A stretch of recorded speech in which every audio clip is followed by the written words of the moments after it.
everyone. On behalf of the Society of American Military Engineers Environmental Committee, I'd like to welcome everyone to the second of our two-part webinar series, PFAS, from Field Screening to Sampling, Analysis, Transport, and Treatment. I'm Tim Fitzpatrick, Vice Chair of Education for the SAMI Environmental Committee, and I'll be your host for today's webinar. But before we get the webinar started, I'd like to introduce Mr. Rick Cox, who is Chair of the SAMI National Environmental Committee, and he would like to make a few opening remarks. Rick? Hello, everyone. I'm Rick Cox, BMT Designers and Planners, and I serve as Chair of the Environmental Committee who's hosting this webinar.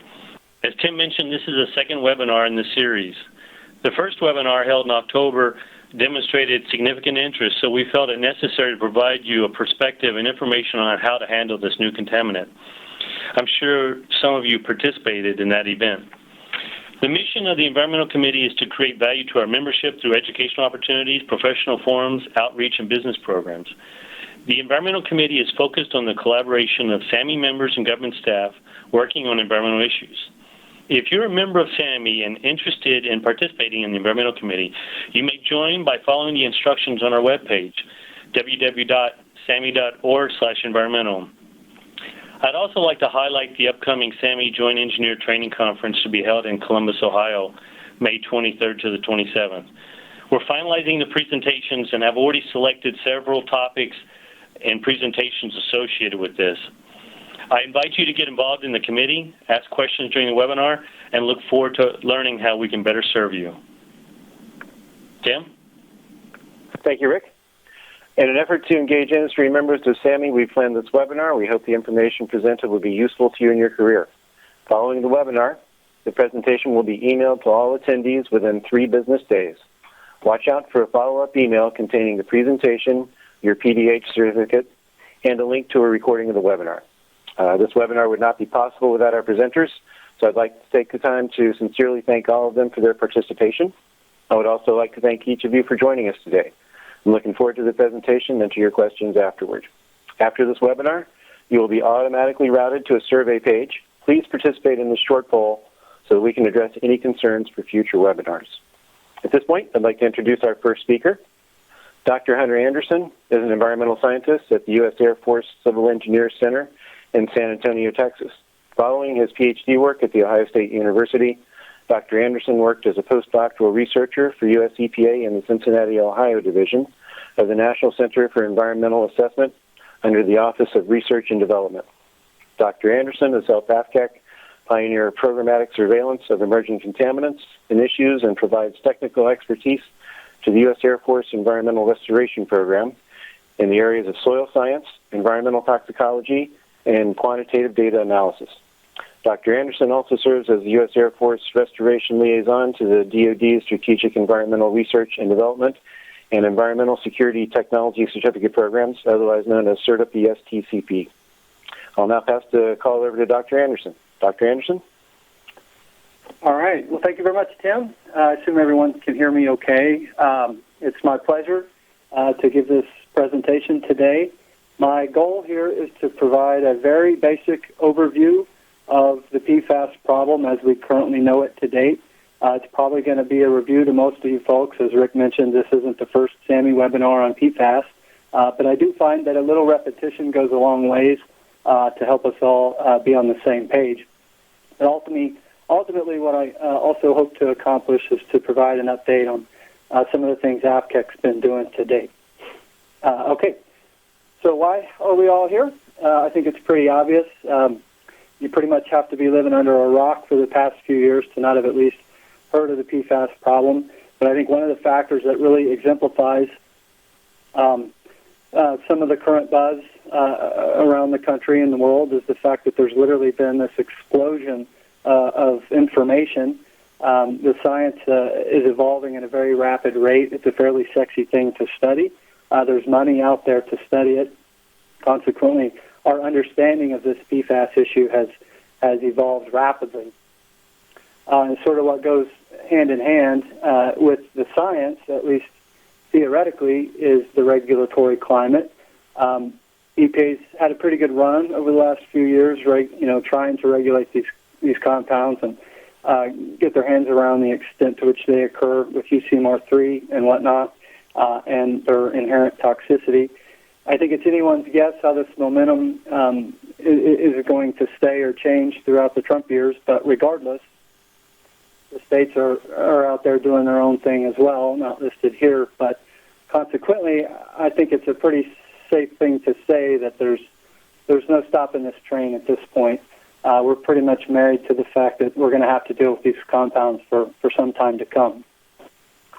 And of course, last but not least, one of the foremost drivers for why we're all talking about these compounds is the public perception.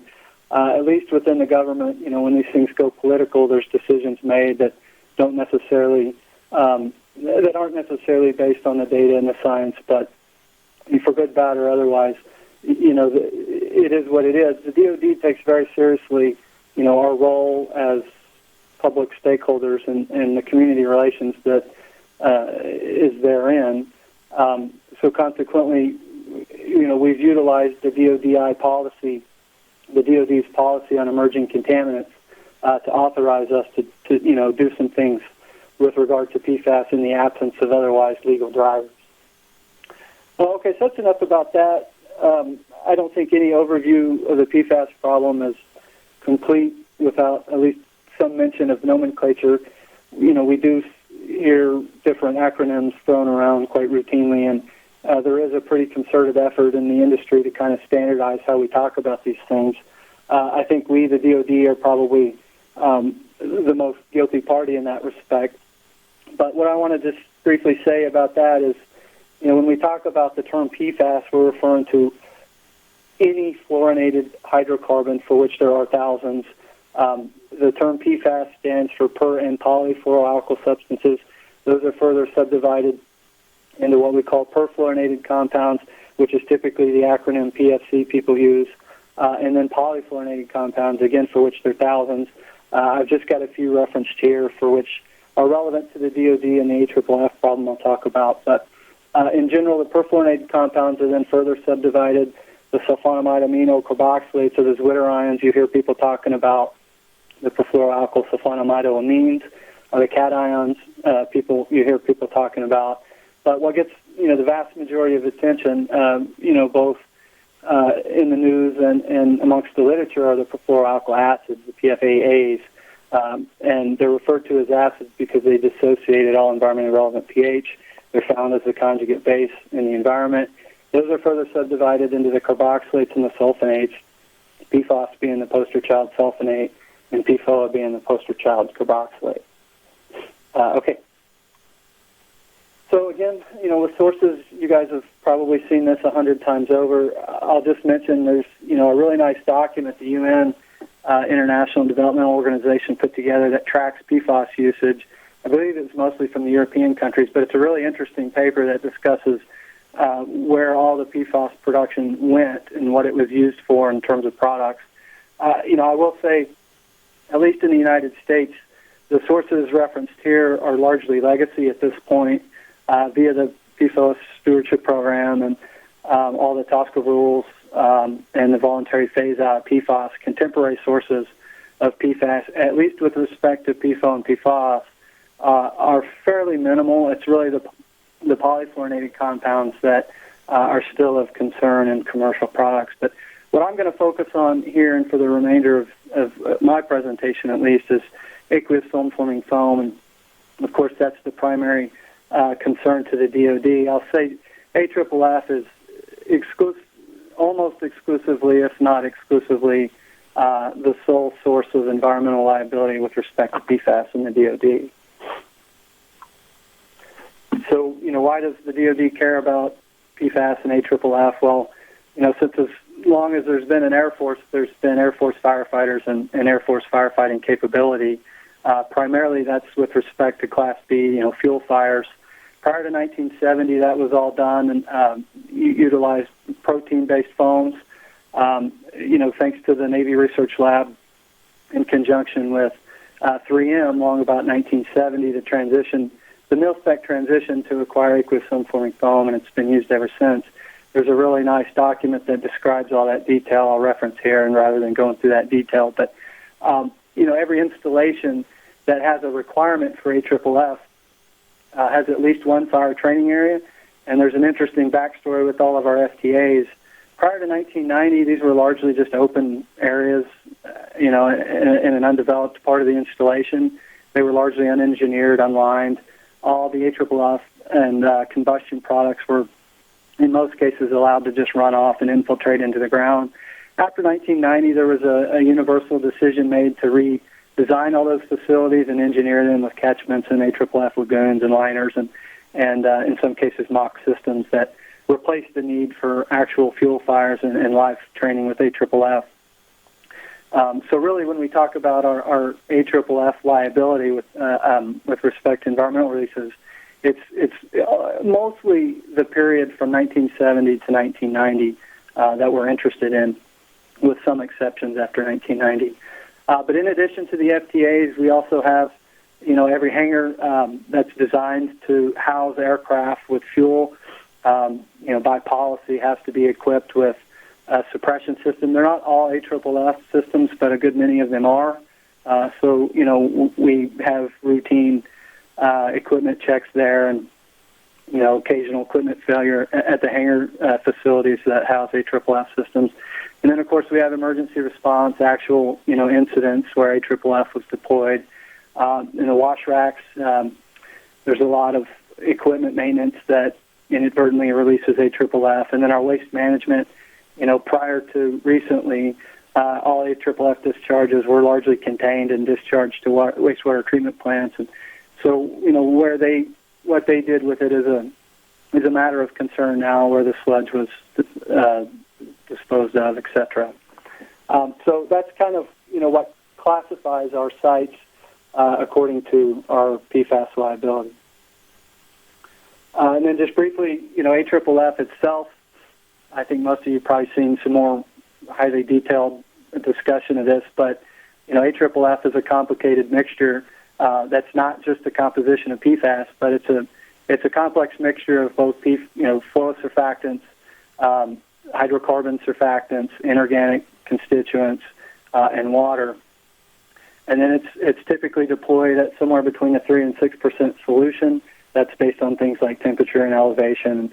And I also want to mention that, that at 3 or 6% solution, there's implications here because, at fire training areas and emergency response releases, it's the dilute product that was discharged, whereas at facilities like hangars that, we store the concentrate, the foam is created upon injection with water, where there's equipment failures, where concentrate was stored.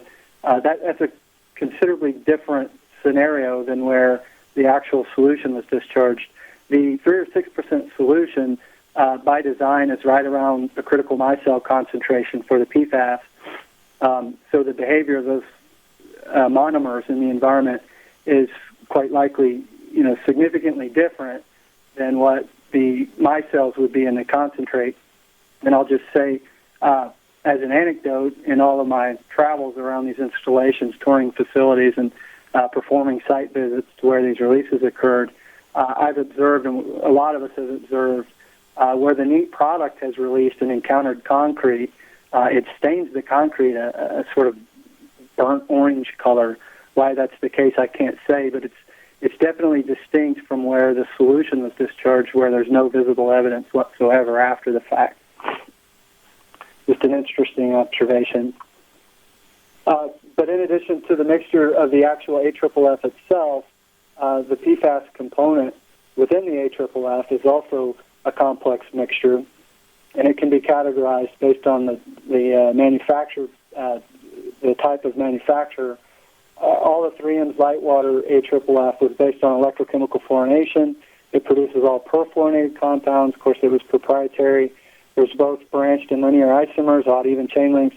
The fluorothermal chemistry applies to every other formulation of AFFF that's ever been produced, and it exclusively consists of polyfluorinated compounds, linear isomers only, and even chain links. I say this because you hear a lot of people talking about fingerprinting, isomer forensic chemistry. I do think there's probably some advantage to exploring that to, our industry counterparts where they have a pretty good handle on specific formulations that were used or released. But with respect to the DoD, because AFFF at all of our locations is typically some sort of mixture over time of both of these products, I don't think it's going to provide any utility to the DoD to invest heavily in things like isomer chemistry. I mean, maybe there's exceptions, but it's something to be aware of. And, you know, when people talk about the isomers, it is specific to the electrochemical fluorination. So just with respect to the PFAS that are constituents of the formulations, there's been a considerable amount of effort to date, because all these formulations are proprietary, to try and deduce exactly what those formulations consist of. These are just a handful of the papers that have explored that. There's a lot of chemists, and you guys have all heard from Jennifer Field, I'm sure. They're feverishly trying to, you know, close the loop on the mass balance and account for all the fluorosurfactants in soil and groundwater samples as well as meat products.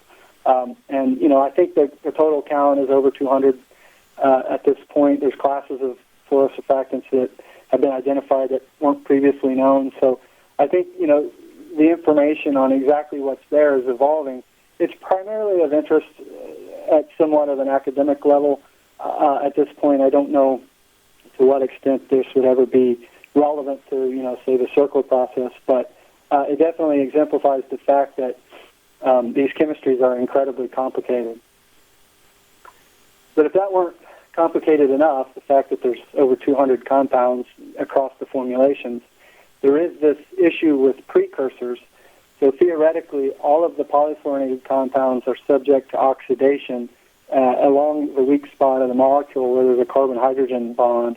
And those larger polyfluorinated compounds have the potential to become multiple shorter perfluorinated compounds, as well as the FOFA compounds we talked about earlier have the potential to become perfluoroalkyl sulfonates, things like PFAS.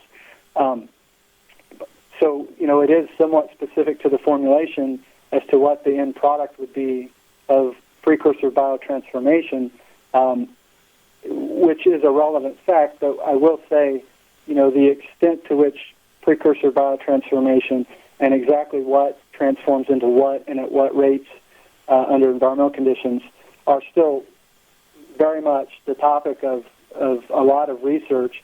And to complicate that, it's also shown that there are significant differences in the pathways in the end product between things like fungi and bacteria. So I think there'll be years to come before we get a true handle on exactly what these mixtures slowly become over time, which is why people in the meantime are trying to find surrogate analytical methods to try and provide information on this process. Things like the TOP assay, the total oxidizable precursor assay, PIGGY, the particle-induced gamma-ray emission spectroscopy, that tries to get at the total organic fluorine content. There's got to be a workaround to this problem if it's ever going to be utilized in any kind of meaningful way. But it is out there, and it is a very real documented phenomenon. So the last thing I want to say about AFFF before we move on is, you know, that it still continues, at least within the DoD, to be the most effective agent to extinguish Class B fuel fires. It has evolved significantly over time. This is an excerpt from one of Jennifer's papers. But currently, you know, what's on the market and by policy, what we at the Air Force are using are the C6 telomere formulations. So theoretically, there's no PFAS or any of the PFAS precursors, nor should there be any PFOA or PFOA precursors. However, there is a concern about impurities. But regardless, until an alternative fluorine-free foam is discovered that produces the same degree of effectiveness, I think it continues to be the case that AFFF will be used for the foreseeable future. I will say, however, though, there are a litany of policies in place that govern, you know, how we use AFFF and correspondingly, you know, the probability of an uncontained release. So I feel pretty confident in saying that the PFAS issue, at least within the Air Force, has officially transitioned to an active problem from an active problem to a legacy issue. Okay, so what we've been doing at AFCEC, you know, we haven't been sitting idly by. We've been pretty busy. our efforts in this arena began around 2009 when the Office of Secretary of Defense released their Phase 1 impact assessment and said, hey, this is going to be probably a pretty big problem for restoration. You guys should go out and get your hands around this. So we started just internally looking at soil and groundwater samples at fire training areas just to kind of see initially, what's out there. Of course, we had 100% detection frequency, so that begat what we call our non-fire training area current study. We have a pretty good handle on the fact that we're going to find these fire training areas that were operable in that strategic window, but to what extent were hangars and these other more abstract sites a likely a release location. And so we set out to investigate that. We compiled a pretty significant data set. All that was published early last year in Chemosphere.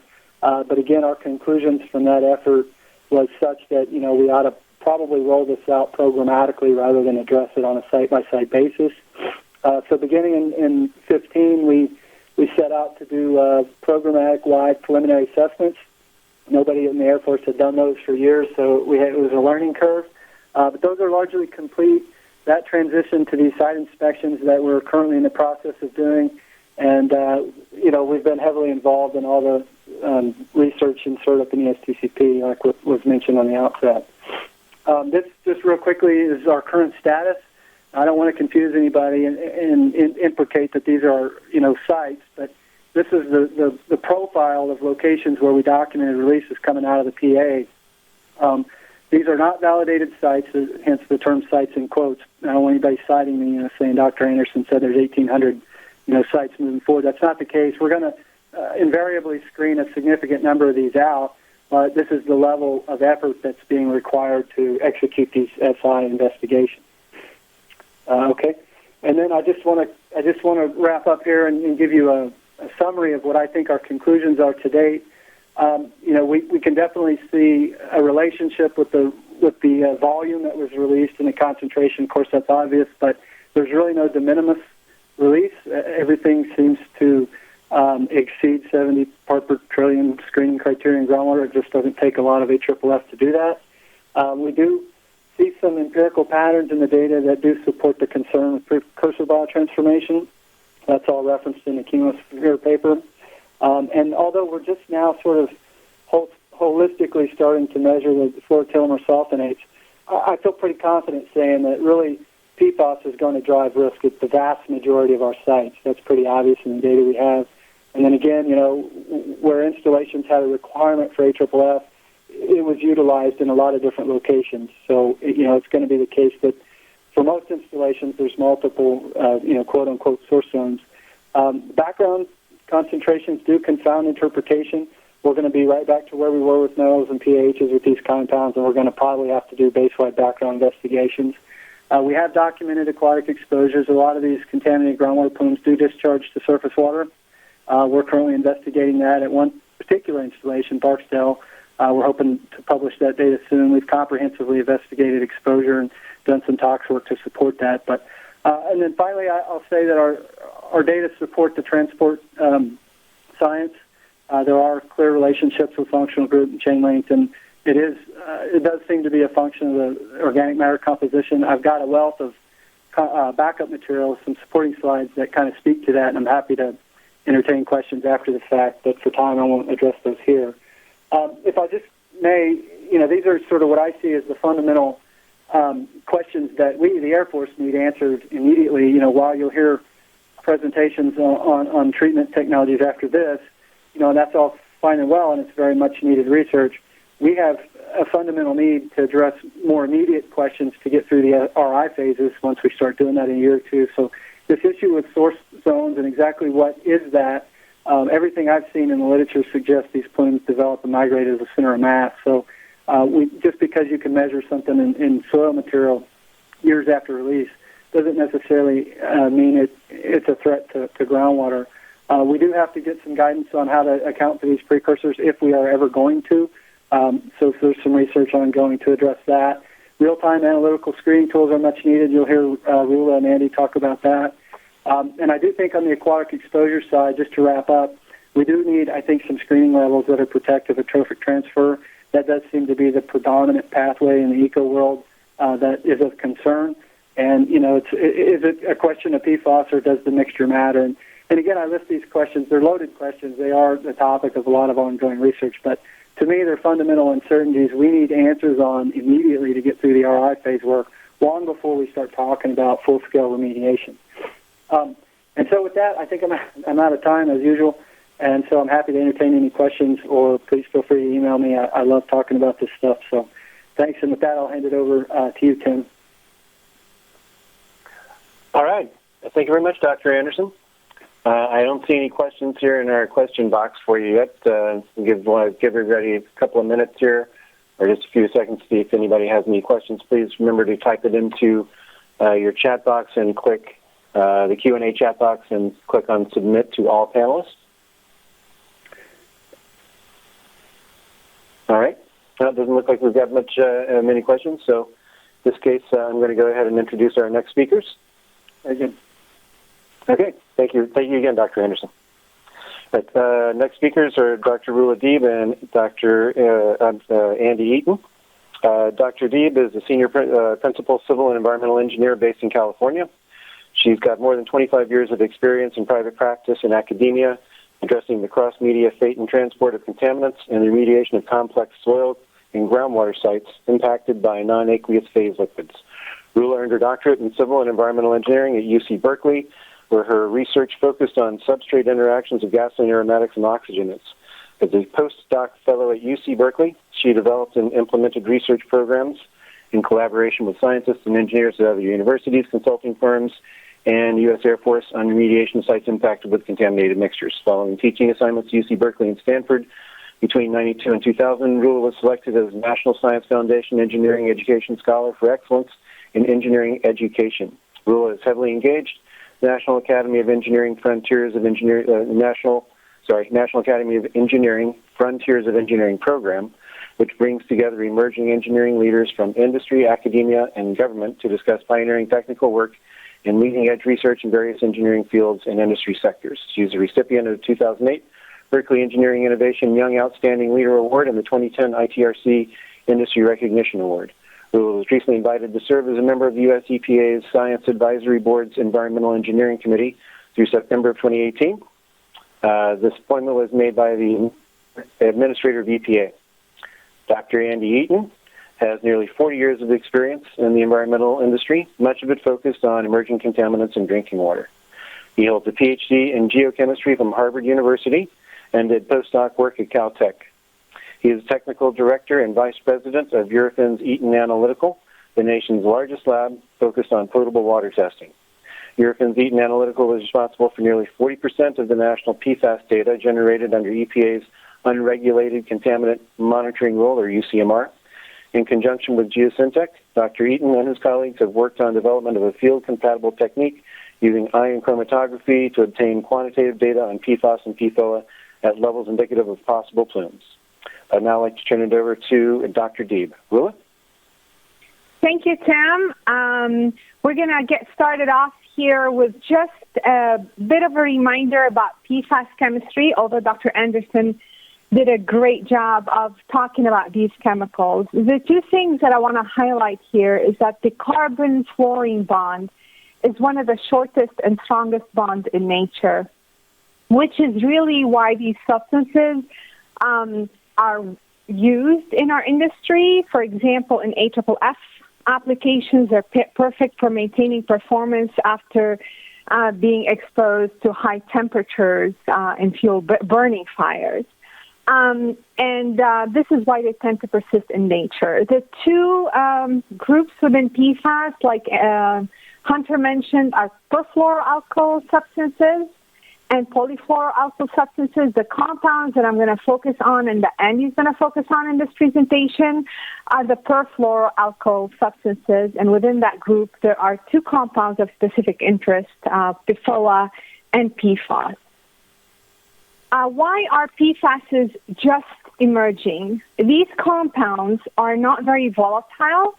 They can be detected, but not very easily and well, using gas chromatography mass spectrometry techniques that are used to identify and characterize other contaminants at some of these sites that we're investigating. What drew attention to the presence of these compounds is many field reports of foaming groundwater and soil. Just recently, in fact, commercial-grade analytical techniques using LC-MS became available. This is within the last decade and a half, to look and find these compounds. And the quality standards for some of the PFAS of interest just became available within the last 10 years.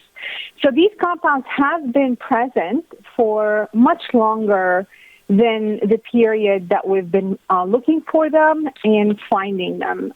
It's just that we're getting better at identifying them at concentrations of concern over the last 5 years or so. So in terms of occurrence and regulation,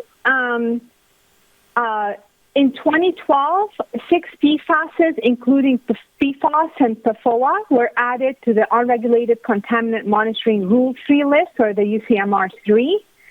In 2016, EPA finally issued a final lifetime drinking water health advisory for PFOA and PFAS. That number is 0.07 micrograms per liter. Prior to this, provisional health advisories were set in 2009, but were an order of magnitude higher than the final lifetime health advisory. So the final lifetime health advisory is 0.07.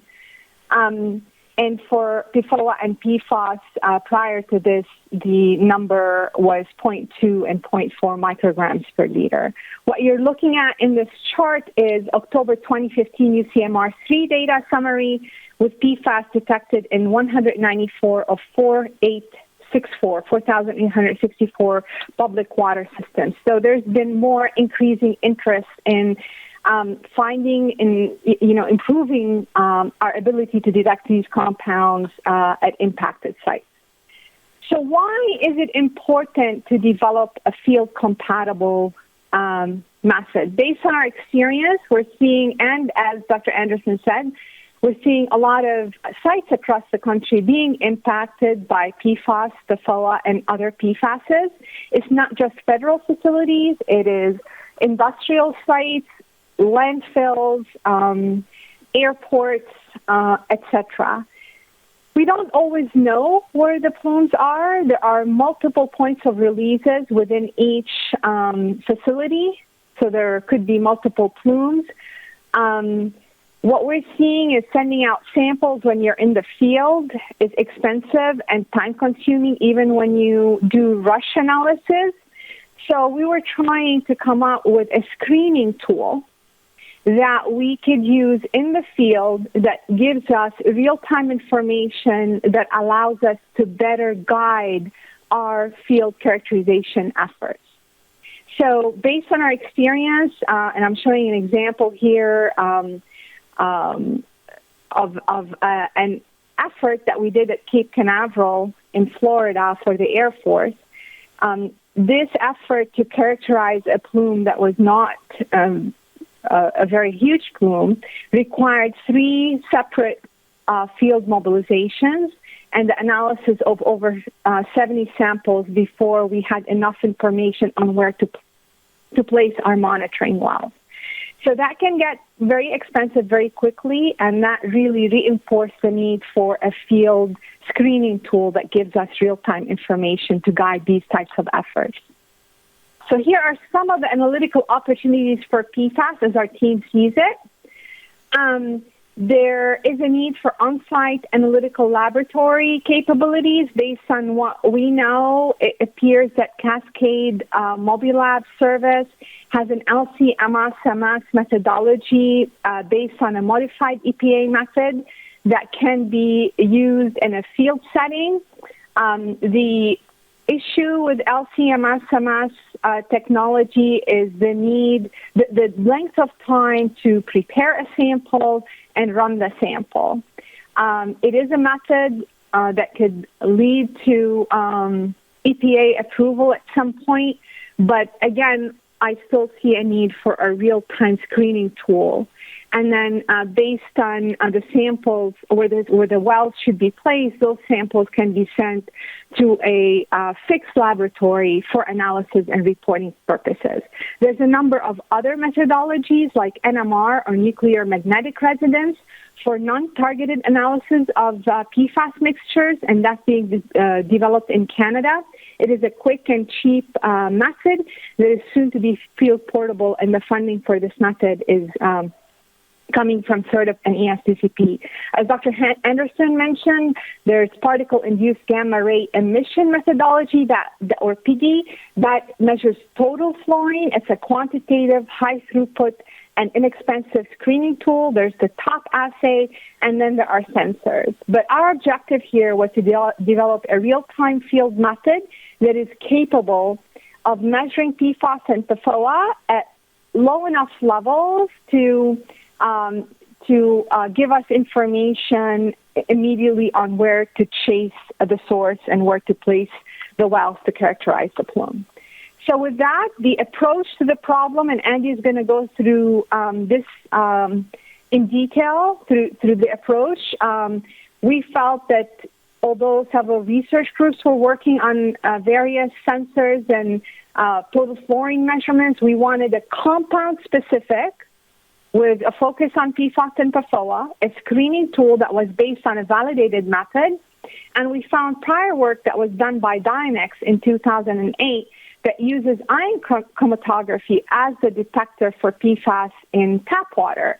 In theory, this is much simpler than LC-MS-MS. It is a much cheaper machine. It's a $50,000 machine instead of a $500,000 machine. So it's simpler to set it up in a field facility as long as there's power. It doesn't require the kind of analytical support in terms of a lab technician as the LC-MS-MS method. Since 2008, the columns and the instruments have improved a lot, so we really thought that this method had possibilities. The likely challenges that we thought we might encounter included sensitivity, specificity, ruggedness, and runtime. And I'm going to turn it over to Andy right now so he can show you preliminary results from our work. Andy? Thank you very much, Rula. So this is basically what our system looks like. It looks very similar to an LC-MS-MS system, except you've got a much smaller detector in terms of the ion chromatograph. And therefore, as Rula pointed out, that makes it more amenable to putting out in the field. So how do we actually go about doing the method validation? Well, the first thing we wanted to do was to repeat what Dynex had done way back in 2008 and update that, do a much more expanded validation to look at specificity, the calibration range, linearity, sensitivity, and the impact of things like different salt levels, because ion chromatography does tend to be sensitive to that. So our initial attempt to get a fairly rapid separation showed that we actually got some coelution between PFOA plus PFHXS, and at the other end, a little farther down the chromatogram, PFOS plus PFTA. Well, that would be fine if you were just sort of trying to see if there was something there. But if you wanted to target the PFOA and PFOS, we clearly recognized that we had to improve on the picture. So we looked at optimizing things by changing the pH, changing the ionic strength of our eluent, looking at the impact of temperature during the analytical run, and just trying to play with the solvent that was being used. So when we did that, we actually ended up getting resolution of those compounds. So we've got very good specificity with a runtime of about 18 minutes, which without any prior preparation, it's essentially just a direct injection, although there is some online solid phase extraction that's used. So we said, okay, this looks like a very good approach for us to be able to use. So we next looked at calibration range, and we looked not just at PFAS and PFOA, but basically at a number of different PFAS compounds, mainly the ones that were in UCMR3, but also adding a couple of additional ones. You can see on the right slide, the PFOA, or on the right of the slide, the PFOA and the PFAS. So you can see they both go up to levels that exceed 40 parts per billion and actually are good up to about 100 parts per billion. And you can see similar things for the other compounds. So we know that we've got linearity up to about 100 parts per billion, which means if you're looking at plumes and not at something like a AFFF mixture, then it means you can get by without having to do dilution, because clearly anytime you dilute a sample, you've got to repeat the run. And we looked at the sensitivity and saw that we could get down to about 1 ppb reliably for PFOA and 2 ppb for PFAS using the technique that EPA has been doing now for the last 3 or 4 years on evaluating sensitivity in drinking water, which is something called the lowest concentration minimum reporting level, where you demonstrate what concentration you can achieve 50 to 100% recovery. So if you look in the lower right of the slide, you can see what's known as the upper PIR and lower PIR levels, which basically say we're within that 50 to 150% at the 1 to 2 ppb. And you can see that going up above that we've got good separation between the PFOA and PFAS, and also separation of all the other compounds. So then we looked at ruggedness, and we said, what happens if we increase the TDS? And we went up to 250 ppm of TDS and saw that really there was no major difference in the response for either of those. So we said, okay, this is a sign that we have a nice, rugged analytical method. Let's now go to step 2 of our validation, which is to actually look at it in real-world samples from sites that have been impacted by AFFF and compare the IC results with laboratory-based LCMS results using method 537, which, as Hunter pointed out, is typically considered the traditional technique for doing PFAS compounds. So what we did was we had a number of samples from several Air Force bases that were AFFF impacted, and we actually looked initially at about 45 samples from a couple of those sites, and it turned out that out of those 45, using both IC and LCMS MS techniques, only 5 of them had detections that were over a part per billion.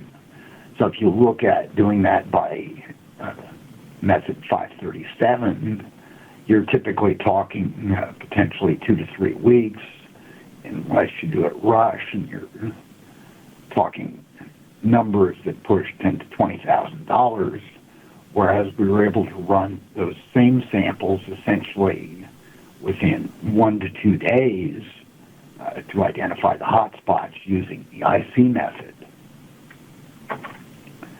So this is what the comparison looks like, and you can see on the left the PFAS data from those 5 samples. On the right, we've got PFHXS, and if you go back to that original chromatogram I showed you before we optimized things, the PFHXS would have been misidentified as PFOA. So you can see that in general the agreement is pretty good. We then took it to the next stage, which is to say,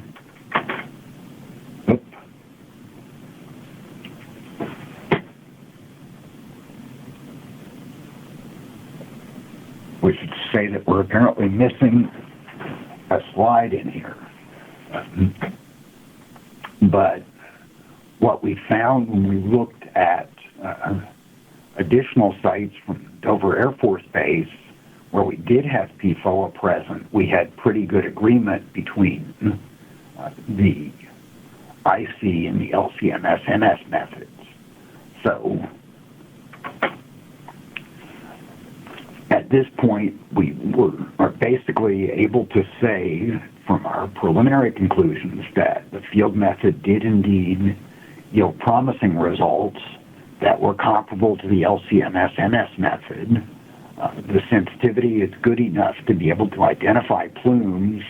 Turnaround time is clearly a lot faster than if a sample needed to be sent out to an external lab where you're looking at probably a minimum of 3 days, especially when you worry about having to ship samples to the lab.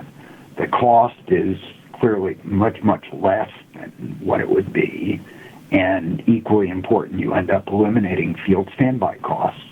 The throughput is about 3 samples an hour. We know that TDS has no impact on either the sensitivity or the separation. So we said, all right, this instrument should be deployable to a field facility and useful as a screening tool. So we then went to step 3, which was to basically transfer the technology and instrument to our sister lab, Eurofin's Lancaster Labs, which performs a lot of PFAS analyses just like we do at Eaton, but they're really focused on dirtier samples. And our concept was for them to then test the sample and make it into a movable system for field testing. So the system was shipped over to them earlier this month, reinstalled. A chemist from the Lancaster facility was trained on the system within a couple of days, which basically demonstrates that the method is pretty rugged because they had never worked with this method before. They're now completing the second lab validation and testing more complex samples, and they're also in the process of building a container for being able to ship it out to the field and then be able to mobilize it on a couple of field sites and see how well it works there, with the concept being that there'd be a number of samples that would be tested by the IC at the field site, with some parallel samples being shipped back to the main lab for analysis by more conventional methods. At this point, our goal is to get that system mobilized by the end of the first quarter of this year. And with that, Rula and I are both open for questions. All right. We do have a few questions here. I think we'll get started. I have one here from Andrew Sampson. ICMS-MS at 3 samples per hour. Does this pertain to water or soils?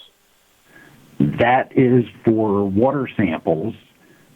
We have not tried to see what happens if we just did a simple extraction of soils, but that's something that we can eventually try. At this point, the idea is to just delineate plumes by focusing on the water.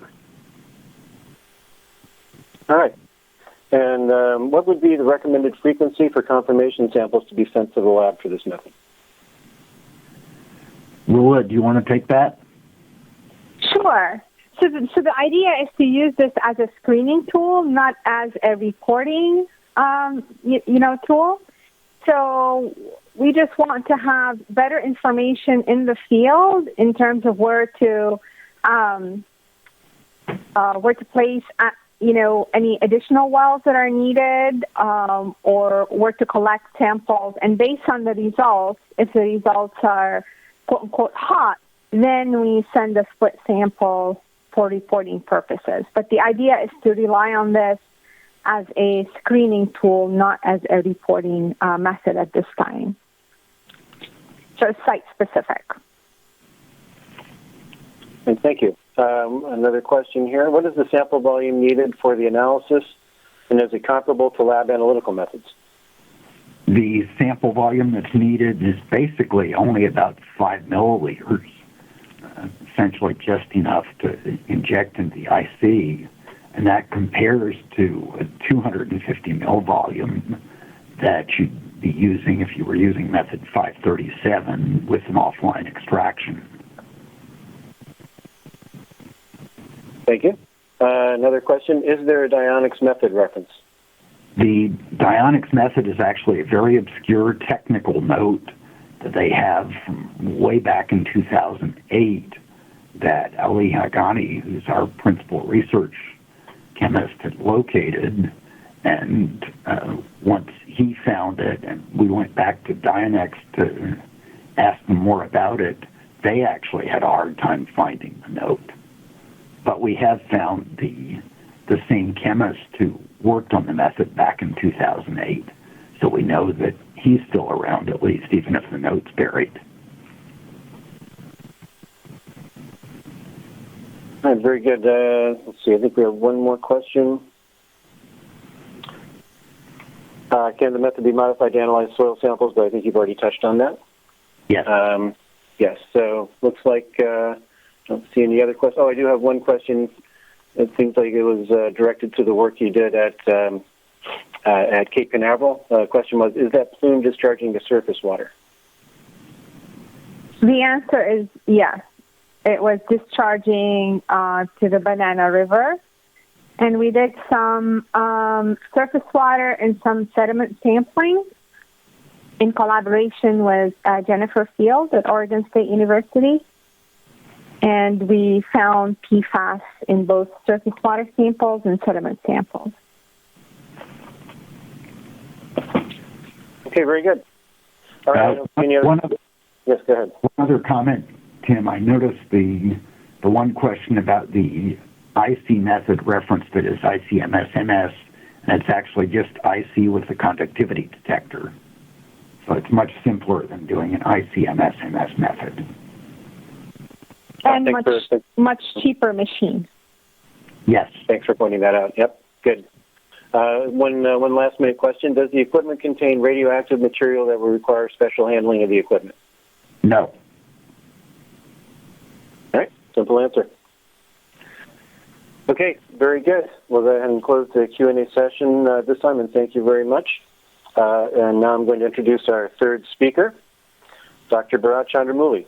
Dr. Bharat Chandramouli is an environmental scientist and analytical chemist with 15 years of experience in the science, quality control, and other aspects of ultratrace analysis of persistent organic pollutants and contaminants of emerging concern. At SGS AXYS, he is the product manager and technical specialist in polyfluoroalkyl substances, in addition to his other responsibilities as the manager of metabolomic services. Dr. Chandramouli has presented on PFAS issues at several conferences and is a co-author on peer-reviewed journals relating to pharmaceuticals and personal care products and PFAS occurrence, the effects of filtration on PFAS analysis, and other topics. SGS AXYS, located in Sydney, BC, provides ultratrace analysis for a large variety of legacy POPs and emerging contaminants using GC high and low resolution mass spec, and liquid chromatography, tandem mass spectroscopy under a variety of accreditation umbrellas, including DoD, QSM, NELAP, ISO 17025, and more. At this point, I'd like to turn it over to Dr. Chandramouli. Thank you so much, Tim. Hope everyone can hear me well. I'm going to spend the next 20 minutes or so talking about best practices in sample preparation, analysis, and not that much about sample collection, though I might touch upon that towards the end if we have a little bit of time.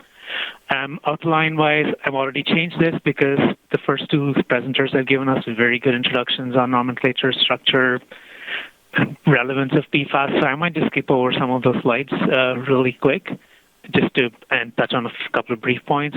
Basically, it is what to measure, how to measure, and some best practice on analytical issues that we've seen and other people in the community have seen over the last 15 years or so that the LC-MS analysis has been used for PFAS measurements.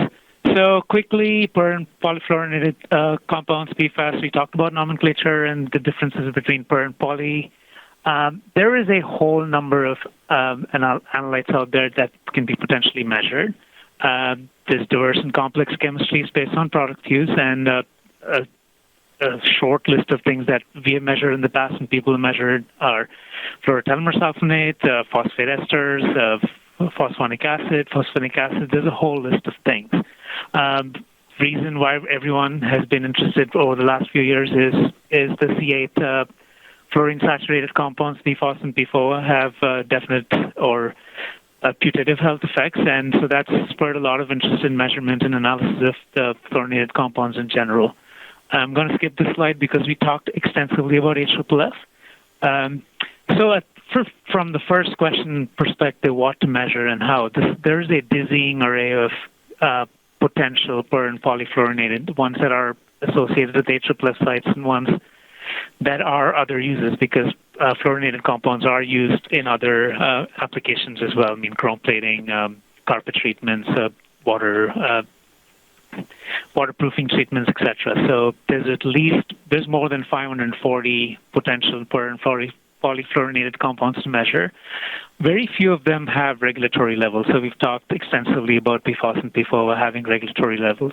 One of the challenges we've had in the past is product composition and application knowledge is not very well known. So there has to be a lot of reverse engineering to understand what to measure and how to measure, both from an academic perspective and from a commercial lab perspective. The reason the community has focused on a short list of compounds in the past and currently is that it does get more expensive to measure longer lists. There is lack of toxicity data on things other than PFAS and PFOA, though that is changing really quick as interest increases. Analytical methods and standards and surrogates have always been a challenge, though again, with better LC-MS technologies, that's becoming less of a challenge now. Again, a lot of these challenges are going away, as I mentioned, due to better LC-MS technologies. So, for example, one of our typical expanded lists that we would measure in our lab is we measure all the perfluorinated carboxylates starting from C4 up to C14. Many of these are found in AFFF formulations, especially the shorter chains. The longer chain ones are legacy perfluorinates that may not be found in AFFF, but they may be of relevance in other site investigations. We measure C4 and C10 up to C12 sulfonates as well. We've measured fluorotelmer sulfonates because, as we will see, they are a fairly important part of or an intermediate in many AFFF formulations that are being used currently. And some sulfonamides as well, because these are fairly important waterproofing and other chemicals, and some of these have been used in AFFF legacy formulations. That's a short list, and we have measured other fluorinators in the past, so things like fluorotelmer alcohols, fluorotelmer carboxylates, phosphates, so a whole list of things that we measured in the past that for site characterization in academic and other applications.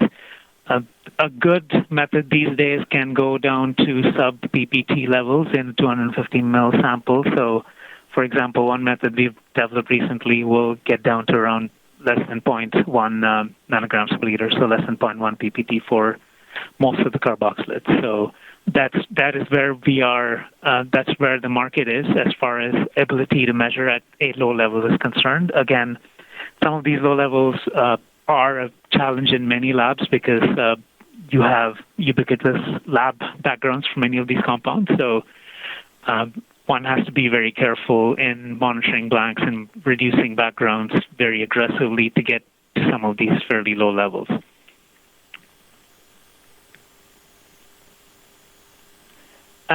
So the question is asked, why measure precursors? And this is something that did come up briefly, but one of the interesting things we've seen looking at research in this field, and some of it was done by collaborators here at AXYS as well, is that when you look at an influence, for example, in the wastewater treatment plant, the list of known analytes is dominated by compounds other than the carboxylates and the sulfonates. So if you look at what's going in, whether it's solid phase or aqueous phase, there's more carboxylates and sulfonates in the aqueous phase, but a lot of it is dominated by other what we call precursors, whether they're sulfonates or phosphate compounds or fluorotelmer carboxylates.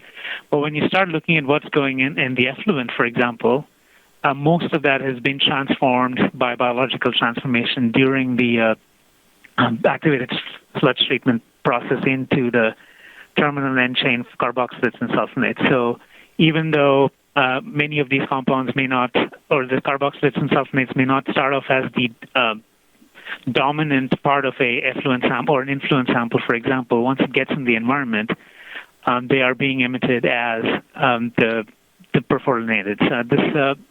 This also happens aerobically in soil and water as well. So there's a lot of concern around what could potentially happen to precursors either through time or after a wastewater treatment plant process, for example.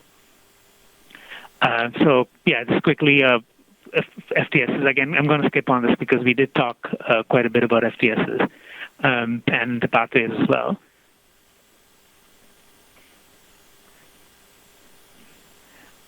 One way to get around measuring precursors and understanding the level or the relevance and potential of precursors to contribute to a total fluorine or total organic or perfluorinated measurement is using the TOP assay, which both Hunter and Rula mentioned briefly. But what TOP does is answer the question, can we estimate the potential of a sample containing a complex mixture of PFAS to eventually oxidize to stable perfluorinated end product? So it's not saying all the oxidation is actually going to happen, but can it potentially happen? So the assay itself uses a persulfate reaction to create hydroxyl radicals that converts pretty much almost all precursors that can be oxidized into a N-terminal carboxylate. So depending on the chain length of the precursor, you can get C8, or if it's a shorter chain length precursors, you get a mixture of C6 and lower or C7 and lower. So what you can do is measure your much shorter list of carboxylates and sulfonates before your reaction, and then after your reaction to understand, so what is the total potential perfluorinated compound formation, because the perfluorinated are the ones that are more stable and potentially have more health effects associated with them. So some of the advantages are, of course, this is easier to perform than measuring hundreds of potential precursors. So you get a much quicker number in the end, rather than having to measure all the potential precursors.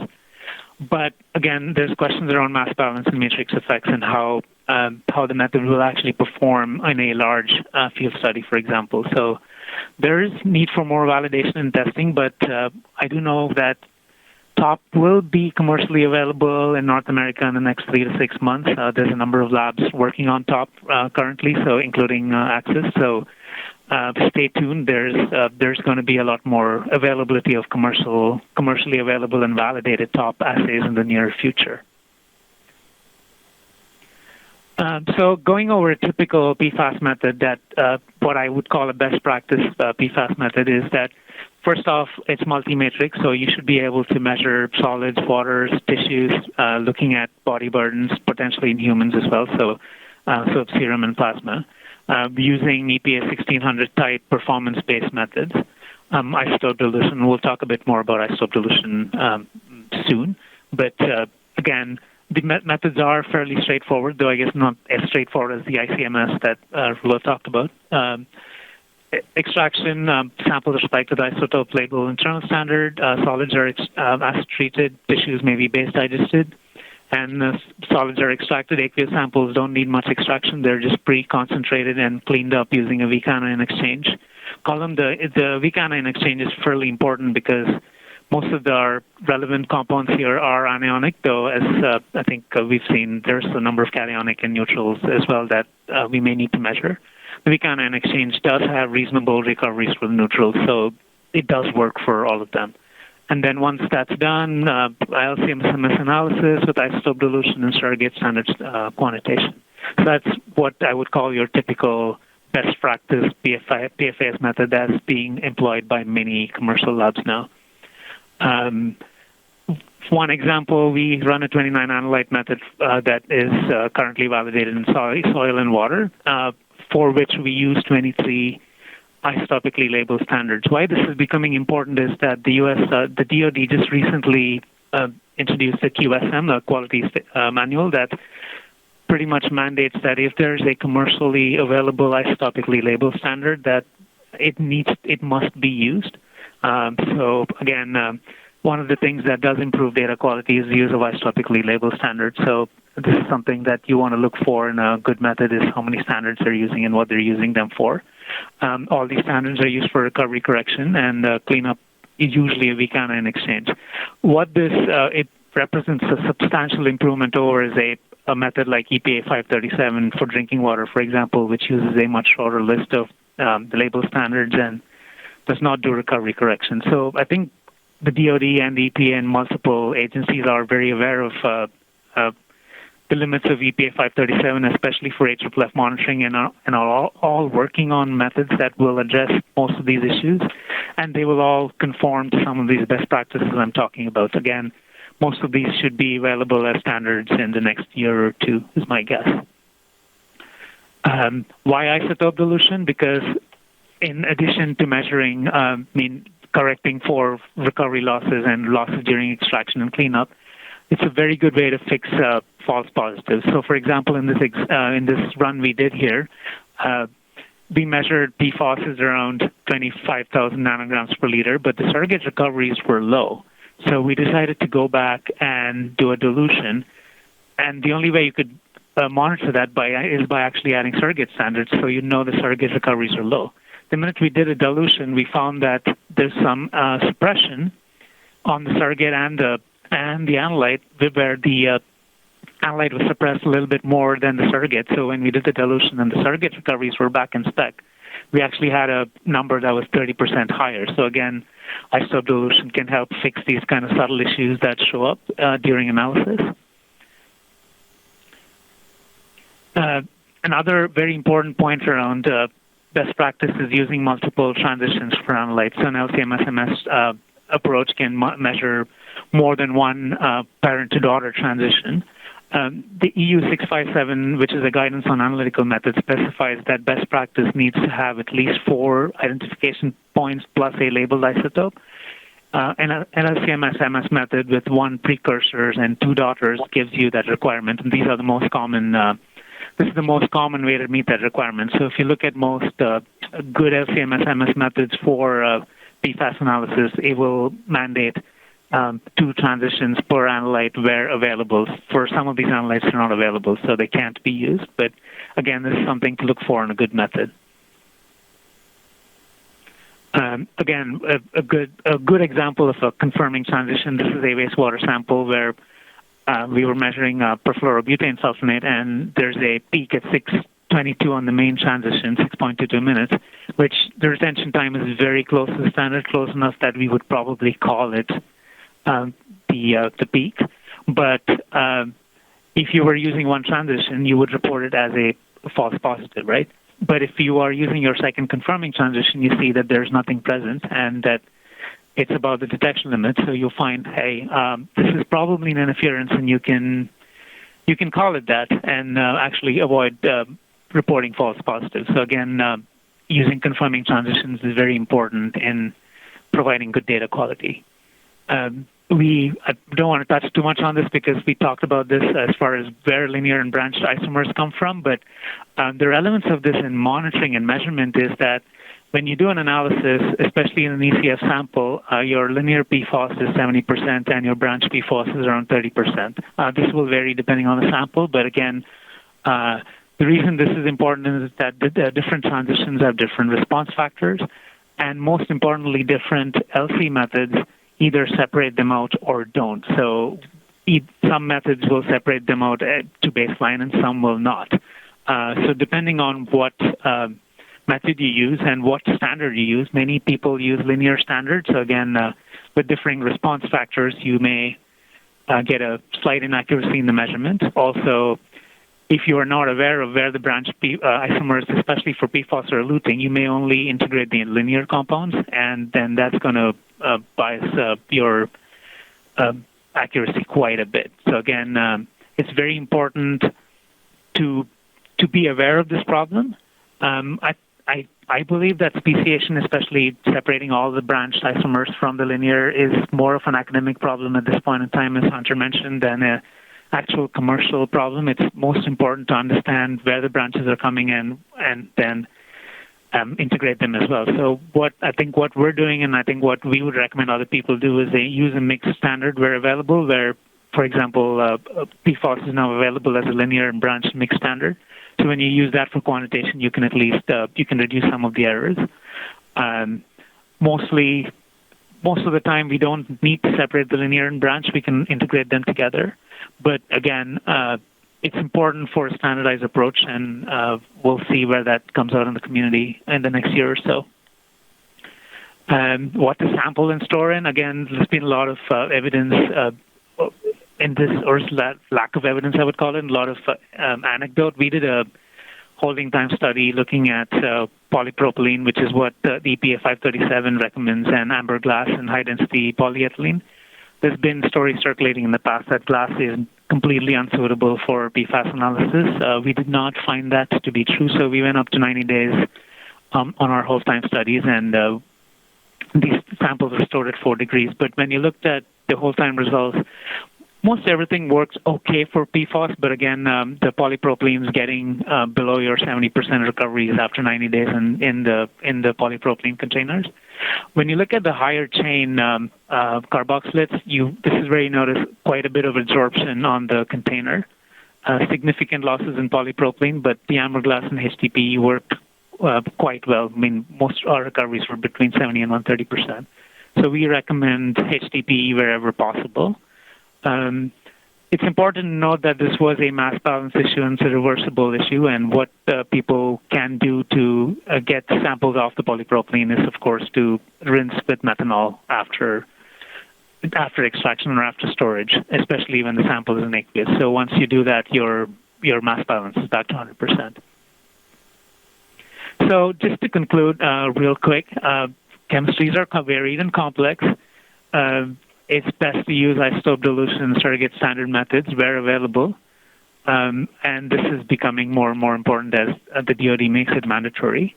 Matrix validation is very important, and I didn't touch upon this, but PFAS behave very differently in, say, a biosolid or a tissue versus a soil or a water sample. So it is important to do specific matrix validations. Definitely using confirming transitions. And stability and storage studies are especially important for precursors because they are less stable. Didn't touch upon this, but there are a number of PE samples and intercals available for benchmarking labs, and this is probably the best way to understand where your method is and how labs are doing. And this is something I say all the time, is that PFAS behavior is not predictable just because the chemistry is very interesting. So generating experimental data is very important in understanding stability, storage, transformations, and recoveries and things like that. And again, understanding what the project's needs are as far as sensitivity and compound lists go and meeting the objectives. So that's, in a short presentation, our best practices on analysis and measurement.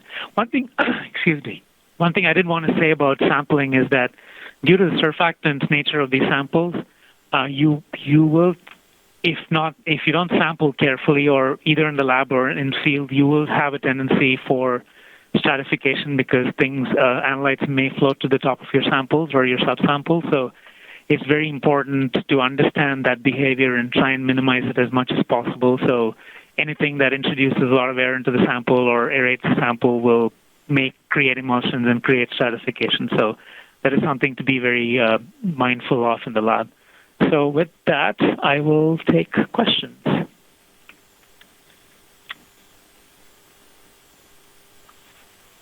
Thank you, Bharat. First question is a pre-column on the LC used for weak anion exchange, or is this accomplished after extraction and before analysis? So I think the way we do it and most other labs do it is that it's an SPE cartridge, so it is done before the column. It is technically possible to do it as a LC pre-column, though I haven't seen a commercial application of that yet. And yeah, I think I see the question, are internal standards being presented during the cleanup? Yes. The internal standards are added before extraction, so they are present through the entire process. Very good. One other question. What types of PE studies does AXYS participate in for PFAS compounds? Oh, I have a list here somewhere. Let me pull that up, but if not, I can get back to you on that. We perform, I think we've done AMAP, we've done some European intercals, we've done a couple of North American ones as well. The list is escaping my head, but we participate in about 2 or 3 a year. Yeah. Okay, very good. Thank you.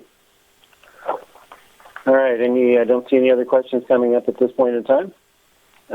We got a couple of extra minutes here, so if you do have any other questions for Dr. Chandramouli or any of our other speakers that went ahead of time, please continue to forward those to us, and we can come back around to catch those at the end here.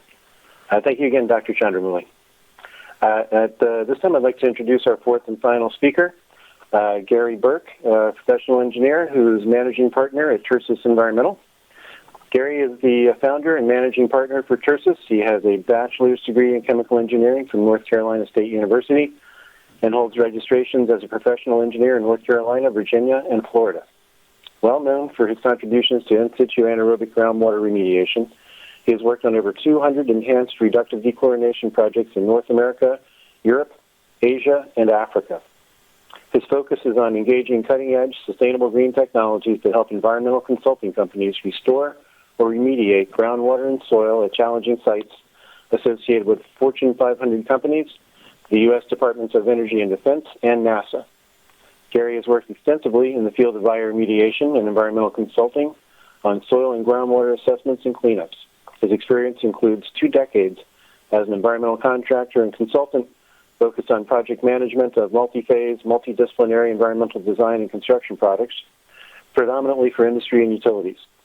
Gary has authored design tools for in-situ bioremediation that have advanced state-of-the-practice in estimating substrate. State-of-the-practice in estimating substrate application rates. Gary's current focus is on remediation of emerging contaminants such as per and polyfluoroalkyl substances. At this point, I'd like to turn it over to Gary. Oh, thank you. So my presentation today is on really ex-situ treatments for pre- and polyfluoroalkyl substances.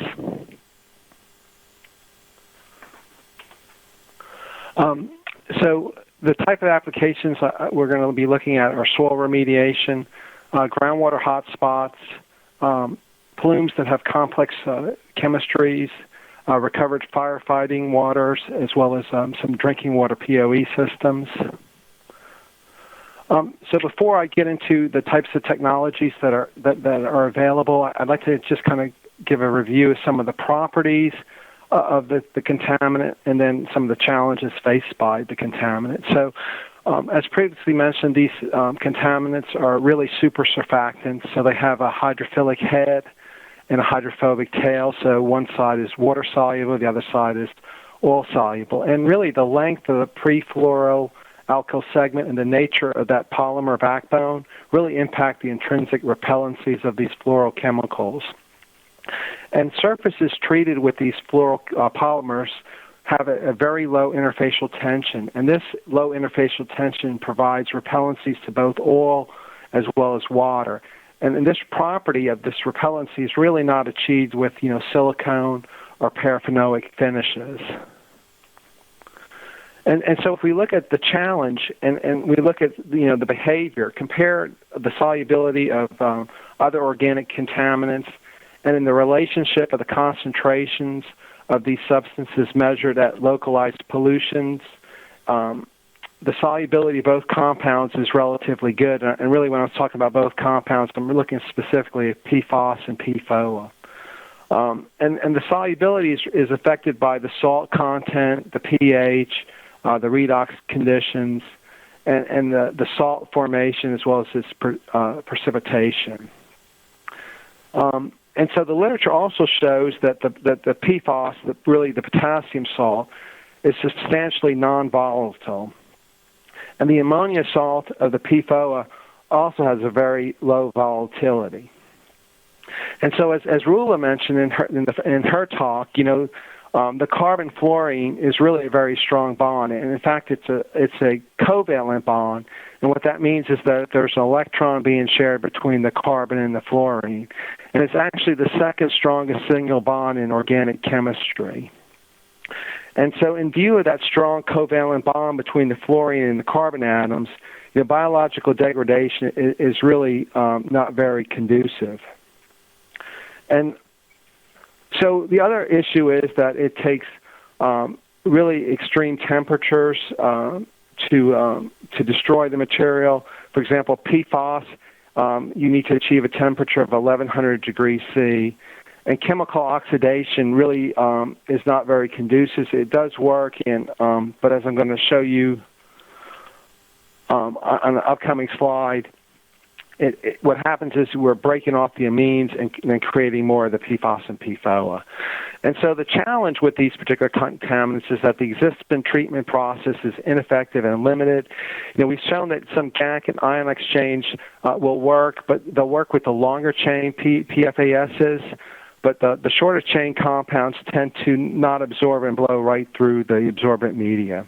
And so the absorbent media is going to be influenced by background chemistry. So at the fire training ranges, for example, as some type of fuel source was used to start that fire. So sometimes this could be waste oils or waste solvents, and so all those co-contaminants that are mixed with the PFAS plumes are going to have an impact on that absorbent media as well. And so the other issues you need to consider is the waste disposal costs of your media. And so, we've really got limited remediation options. As I mentioned earlier, biological is really not very effective. Incineration requires, pretty high temperatures. Landfill can be prohibitive. Some landfills are accepting it, and others are not. It could require some pre-treatment. And GAC is really currently is commonly used, but it's not effective at the shorter chain compounds. And so, if we look at the types of materials that are in AFFF, for example, some of the compounds are anions, others are cations, and others are zwitterions. So they have both a positive and negative charge. And so to absorb this on some type of a media can become challenging. Also, if we're going to oxidize the material, we can oxidize and break off the amine group, but then also what we've done then is create more of the PFAS or PFOA, for example. And so we've, made additional contaminant. And what happens is with the cations, since, most clay particles are negatively charged, in the subsurface, those cations are going to be absorbed onto that, the subsurface, those clay particles.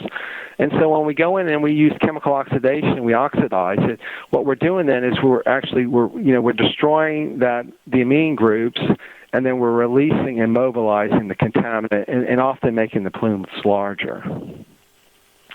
And so I'm going to really talk in the presentation today about two treatment options, one out of Australia called Rembine, and another one out of the UK and Germany called perfluoride. So Rembine is a powder reagent that binds with organic materials and prevents the leaching. So what we're really talking here is chemical fixation or immobilization. And so the main ingredients in Rembine that was developed by Zyltech is going to be activated carbon, aluminum hydroxide amorphous, and other organic matter and additives. And what this allows is for a very large surface area with mixed charges. And so we have both chemical and physical interactions in the binding. And so if we look at that proposed mechanisms, the aluminum hydroxide amorphous is going to give us a very large surface area for positively charged, and then the organic matter is going to be negatively charged. So we're going to have electrostatic interactions from the aluminum hydroxide as well as the organic matter, and then the activated carbon is going to give us van der Waals forces and physical binding. And so with the Rembine material, we're getting both electrostatic and van der Waals force binding, which is advantageous since, the material we're trying to absorb has both anions, cations, and zwitterions. So the Rembine, is applied really. Most of our projects here in the U.S. right now have been with soil applications, and so what we're doing there, applying the Rembine anywhere between 1 and 10% by weight. Our clients have to adjust the moisture to 30% to activate the material, and then binding will occur, generally speaking, within 48 hours. And it's fairly easy to mix. Mixing is done through conventional construction equipment, either through like a pug mill or a front-end loader. Here's a project shown in Australia. You can see there's a pug mill, so there's a technician there, and he's hydrating the soils with 30% water. The excavator is loading from a stockpile into a pug mill, and then that pug mill is mixing in with the Rembine materials. And so the question comes up, well, how effective is Rembine on binding the material with soils? And so I'm going to share some laboratory data from 2 commercial airports in Australia. And so in this particular study, there were soils from 2 different sites, and they were treated with both Rembine and then Rembine Plus. And the difference really between the Rembine and the Rembine Plus is that the Rembine has a different type of organic carbon in it. And actually, the organic carbon in the Rembine is slightly more expensive. The Rembine Plus than the Rembine. And so you can see that there were the untreated soils were roughly at 34 and 66. And then if we look at the treatment, you can see that with the Rembine Plus at a 7.5% addition, we were all at less than the detection limits for the PFOSs.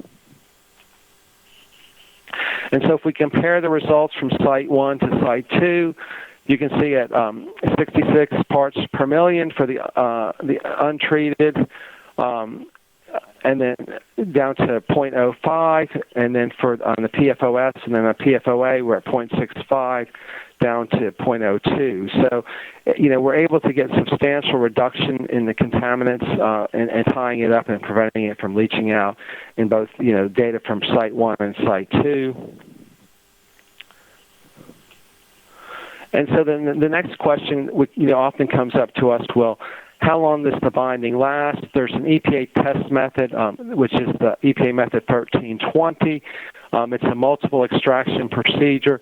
It simulates 1,000 years worth of acid rain in an improperly designed sanitary landfill. And so essentially it's a series of TCLP tests in series that are conducted over 24 hours.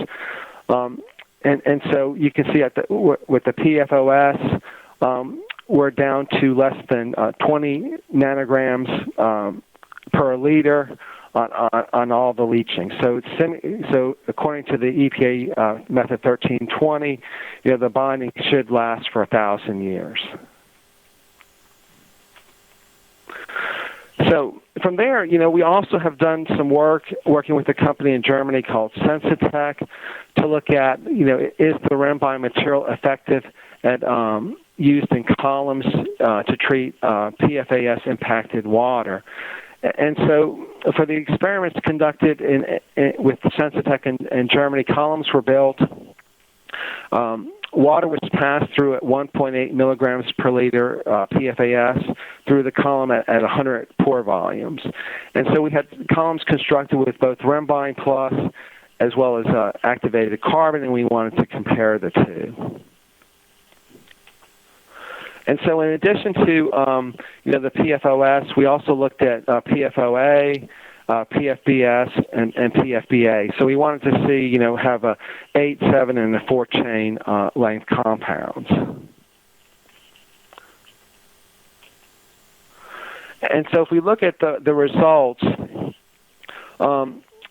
we can see here with granular activated carbon, we had breakthrough on the PFBS at 1 pore volume, 50 pore volumes, and 100 pore volumes. And with the Rembine Plus, there was no breakthrough with any of the compounds measured or at any detection levels. So the Rembine is significantly more effective at removing the shorter chain compounds than just straight up granular activated carbon. And that's likely due to that it has, large surface area with mixed charges.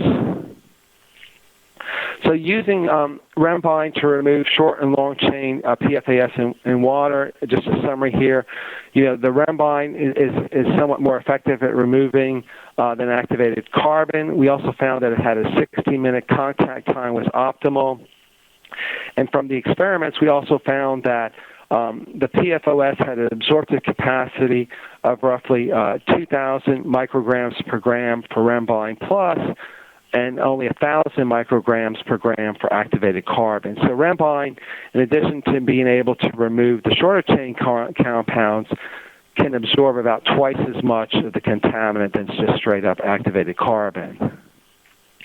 We conducted similar experiments with a company in Australia called Beek, and they also looked at raw wastewater from fire training grounds. The material was 50 parts per billion PFOS. And so they found that the PFOS absorptive capacity was 2,560 micrograms per gram, and they also confirmed that the Rembine had an optimal contact time of roughly 60 minutes.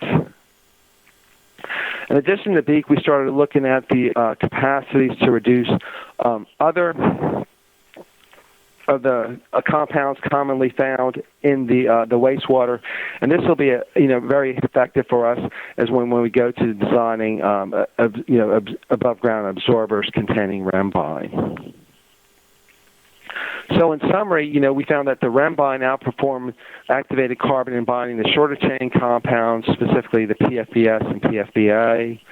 It showed double the absorptive capacity of the activated carbon, and we had strong binding to PFOS and PFOA in both soil and water. And we had some binding for 18 other compounds to varying degrees. So with that now, I'd like to transition and talk to about another technology developed by Carnelsen in association with the Fraunhofer Institute in Germany, which the Fraunhofer Institute is actually the largest research and development facility or university in Germany. And what perfluoride is actually is a surface active liquid ingredient.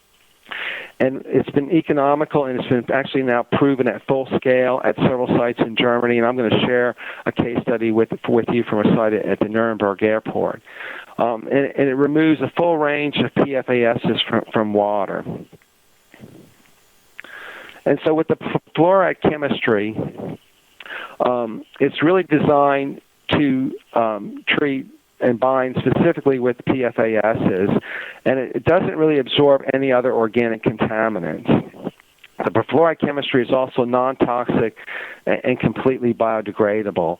And the other really nice thing about the chemistry is that it binds with it, we're forming microflocks, and it doesn't transform the products into other more toxic end products. And so the way the process works is that you have a series of stirred reactors, and that the perfluoride chemistry is metered into the stirred reactor. We have to do a treatability study to determine the dosage and the optimal flow rates. What we're going to do is we're going to form microflocks in these stirred reactors. The flocks would then be either removed through precipitation or filtration.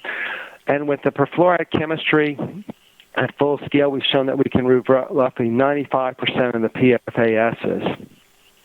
And then so on the back end, if additional treatment is needed, let's say to get down to, 70 nanograms per liter, we can go through them with polishing through, like with granular activated carbon. And so here we're showing just some of the stirred reactor systems that have been built. The one on the left is, you can see there's 3 stirred reactors.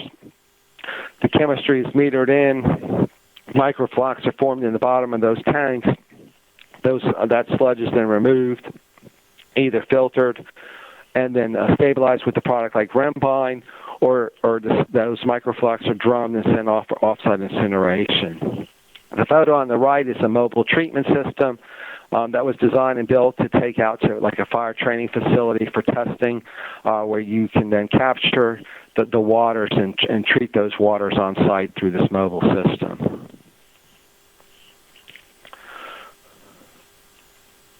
So, with the perfluoride, what we're looking at is a treatment train. We have inlet flow rate that can be easily, tied on into an existing pump and treat facility at, many of the installations. We would need to do some type of pre-treatment. As I mentioned earlier, often these plumes have co-contaminants. They're co-mingled with either chlorinated solvents or petroleum hydrocarbon plumes. So we would like to, there perhaps would be some type of pre-treatment either for the metals or the VOCs. You would have then your perfluoride mixing vessels, and typically those would be 3 in series, where we would have precipitation. We would generate and filter the flock, and then depending on the treatment goals, then we either go through a series of absorptive vessels to get you to wherever you need it to be in terms of your goals. So if we look at the efficiency of the perfluoride, you can see what we're plotting here is the amount of perfluoride added in terms of milligrams per liter on the x-axis, and on the y-axis is the elimination rate. So, it's a very low dose, and we're typically going to see that, with 50 milligrams per liter, we're going to have roughly 90% to 80 to 90% removal on most of our PFOAs, which is pretty good, and then we can do some polishing with some type of absorbent media to take it the rest of the way. So why would you want to do some pre-treatment with perfluoride? Really, it's all about cost savings, and so what we're showing here is just treatment with and without perfluoride. And so the blue line is the sum of the PFASs without perfluoride after those carbon vessels, and you can see where it's continuing to break, and then eventually we're going to have breakthrough. And so really on the y-axis is relative concentration, where C is the concentration after time has elapsed, and C naught is the starting concentration, and the x-axis is the throughput in terms of cubic meters per kilogram. And so you can see that with the perfluoride treatment, we're significantly, in both of these test sites, we're significantly extending the life of those absorbers. With this, that is then reducing your absorbent costs and reducing this disposal or regenerative costs for that media. And so really some of the key benefits of the perfluoride is that it removes the bulk of the PFC, PFAS contaminants prior to polishing with some type of absorbent media. There's really no breakdown of the components. We're not creating products that are going to be more toxic. And the key really advantage is it's going to significantly extend the life of that activated carbon, so really reducing your operating and expense for your system. And the other nice thing is that we're going to significantly minimize your disposal costs. And so I'd like to now move to a case study for perfluoride. We've actually had 2 full-scale sites of perfluoride, one at Düsseldorf and the other at the Nuremberg Airport. And I'm going to share with you some of the data from Nuremberg. And so the Nuremberg Airport, we had both BTEX, chlorinated solvents, and a variety of other hydrocarbons present, so it's a commingled plume. We also initially tested the aquifer and ran a complete PFA analysis, and you can see that in the AFFF, there's significantly lots of other constituents of the PFAS is in there, with an average of 357 parts per billion. The max was almost 800, and the minimum was 144. So just some background on the project. A treatability study was initially performed. Like I mentioned earlier, we do have to perform a treatability study on every project to determine the dosage and to design the system. From there, based on the results of that treatability study, a pilot study was initiated from September through November 2014. The Nuremberg Airport Authority, they looked at that and some other pilot studies that had been performed. And they selected the perfluoride because it was significantly more economical than other techniques they evaluated. And then they elected to move forward with perfluoride to a full-scale installation. And that full-scale project was initiated in September of 2015. So the system was designed for a flow rate of 9 gallons per minute.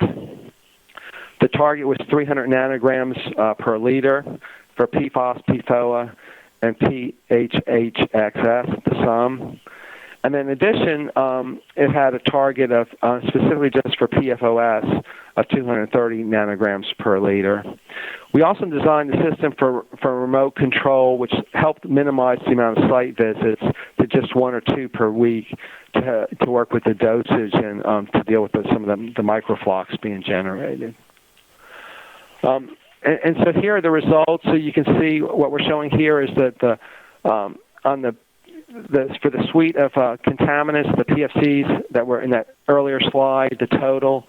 So we have groundwater coming in, and then the effluent treatment after perfluoride, and then the effluent treatment after GAC. So, a pretty substantial reduction initially just after the perfluoride treatment, and then all the way down to non-detect after the GAC treatment.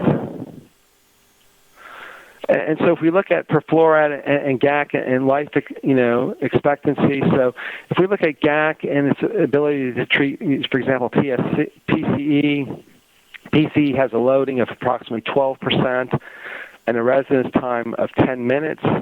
GAC and PFAS has a loading of 0.03% and a residence time of 40 minutes. And so what that means is, in terms of that, perfluoride is going to significantly extend your GAC life expectancy. So to capture the same amount of PFAS and PFC, you would, roughly need 1,600 times more GAC to treat PFAS versus PFC, and significantly more. So that's a bunch of GAC to treat that, and a lot of O&M costs associated with that. And so the anticipated costs of looking at just a straight-up perfluoride system, and we did our math based on 1,000 gallons of water with 500 parts per billion PFAS concentration. And we found that the operating cost is anywhere between 60 and 90 cents per 1,000 gallons. And so essentially, at a 10 GPM system, just a straight-up operating cost of that system is approximately $10 a day to operate a perfluoride system. And in terms of the amount of microflux that would be generated, so if we look at 1,000 gallons of water with 500 parts per million PFASs, that's roughly 0.42 pounds of flux per 1,000 gallons. So we would generate roughly 1 drum per million gallons of water. The same amount of GAC would require roughly 30 drums per million gallons. So, if you're looking at the disposal of the GAC versus disposal of the microflux, your disposal costs for the perfluoride microflux that are being generated is going to be about 1/30th. And with that, I can take any questions. All right. Thank you very much, Gary. Got a couple of questions here. How do you accomplish a 1-hour residence time in REMBIND columns for treatment studies of wastewater? Is it bench scale? Yeah, that was a best scale in the laboratory. So the columns are fed pretty slowly from the bottom up. Okay. And is the presenter aware of potential liability associated with the use of PAC and how those may compromise monitoring wells?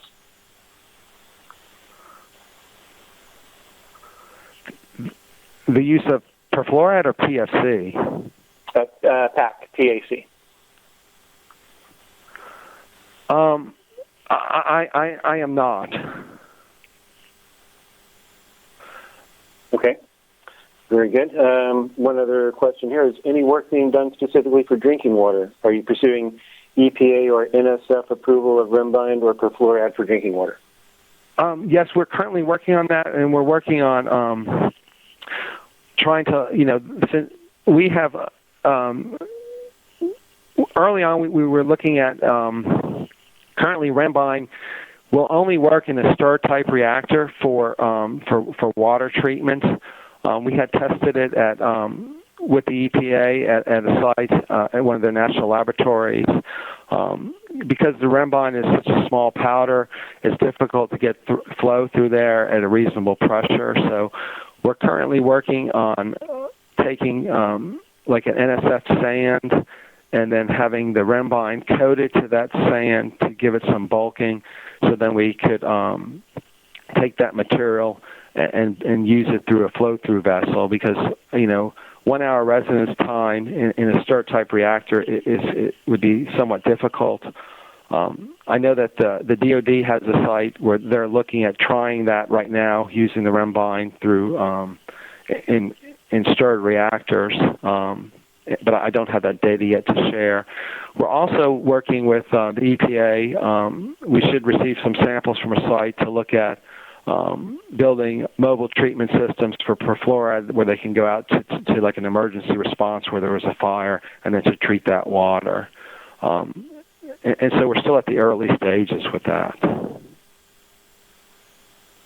Very good. I think we have one more. With the perfluoride application, what happens to the flocculant sludge? In Germany, they ship all the flocculant sludge off to incineration. They do not, I think, allow the landfilling of that material. Certainly, I think there's still some landfills in North America that would take it if you would. We can certainly bind that material up with Rembine and to immobilize it. My sense is that it would be a best practice, though, to take that drum and ship it off for incineration. All right. Thank you, Gary. I think that concludes our Q&A session. I don't see any other questions. So at this point in time, I'd like to extend a very warm thank you to all of our speakers and all of our attendees.